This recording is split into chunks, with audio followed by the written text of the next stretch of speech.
ചുവന്ന പനിനീർ പൂച്ചൂടി ചുണ്ടിൽ മധുരച്ചിരി തൂകി നന്മ വിതച്ചൊരു ചാച്ചാജി, നമ്മുടെ സ്വന്തം ചാച്ചാജി.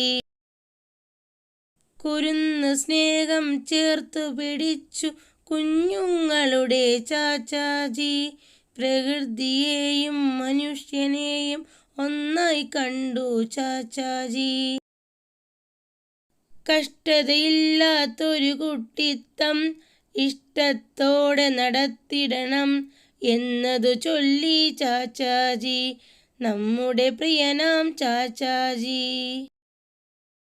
ചിരിക്കുവാനും ചിന്തിക്കാനും നമ്മെ നയിച്ചൊരു ചാച്ചാജി, സ്വതന്ത്രമായൊരു ഭാരതനാടിനെ ആദ്യം ഭരിച്ചു ചാച്ചാജി.